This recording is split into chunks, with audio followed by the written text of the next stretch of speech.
Hello friends, कसे आहात? चला तर आपण आज बघूयात मस्तपैकी सुकी कारल्याची भाजी.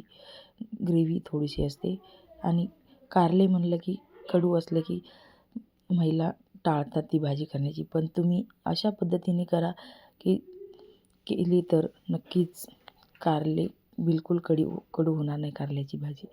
चला तर मी इथे मस्तपैकी अशी बारीक करून घेतलेली आहे कारले आणि त्याला आपल्याला फ्राय करायचे आहे. तर मी उद्या भाजी करायची म्हणताना अगोदरच्या दिवशीच त्याला फ्राय करून ठेवते मस्तपैकी असे. थोडंसं तेल घालून याला फ्राय करून घ्यायचं आणि थोडंसं लालसर कलर येईपर्यंत आपल्याला भाजून घ्यायचं आहे. तर मस्तपैकी कमी आचेवर थोडंसं गॅसची फ्लेम कमी करून आपल्याला हे भाजून घ्यायचं आहे. आणि यामध्ये थोडंसं हळद पण घालायची आहे आणि मीठसुद्धा घालायचं आहे कारल्याला फ्राय करते वेळेसच, म्हणजे जेणेकरून त्याची कडू चव जी आहे ती मरून जाईल, कडू लागणार नाही बिलकुल. तर यामध्ये थोडंसं लिंबू असेल तर लिंबूसुद्धा घालू शकता तुम्ही, म्हणजे कडूपणा त्याचा जातो. तर मी इथे मस्तपैकी असे फ्राय करून घेतले आहे कारले, तुम्ही बघू शकता. तुम्ही अशा पद्धतीने नक्कीच ट्राय करा, कारण खूप टेस्टी कारलं लागते. माझी मुलंसुद्धा खातात.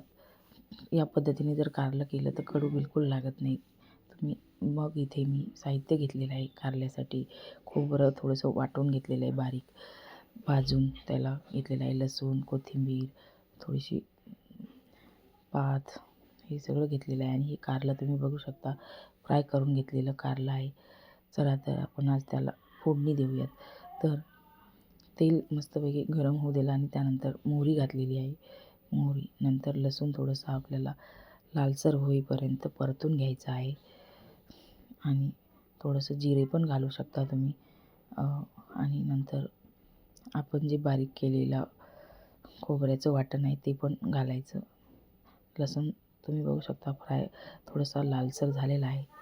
आणि आता यामध्ये आपल्याला खोबऱ्याचं वाटण घालायचं आहे. थोडीशी लसणाची पात पण घातलेली आहे मी इथं. आणि हिरवी कोथिंबीर मस्तपैकी आणि खोबरं घातलेलं आहे. त्यानंतर लाल मिरची पावडर टाकायची. थोडी जास्तच घालतो आम्ही, तिखट करतो. तर लाल मिरची पावडर पण घातलेली आहे. आणि नंतर आपण घरी जे केलेला मसाला असतो काळा मसाला, तो मी घालत आहे इथे. मस्त चव येते त्याला. आणि कोथिंबीर घालायची आणि त्या ग्रेव्हीला थोडंसं फ्राय करायचं, मस्त टेस्ट लागते. नंतर आपण जे कारलं फ्राय करून घेतलेलं आहे ते यामध्ये घालायचं आहे. आणि नंतर थोडंसं त्याला वाफळून घ्यायचं आहे.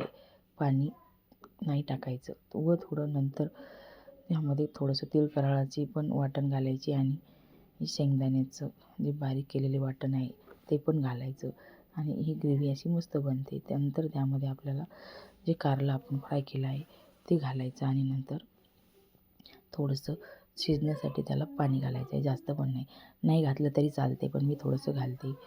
आणि मस्तपैकी तुम्ही बघू शकता भाजी खूप छान झाली आहे. अशा पद्धतीने नक्कीच ट्राय करा. व्हिडिओ जर आवडला असेल तर सबस्क्राईब करा, लाईक करा, कमेंट करा. थँक्यू.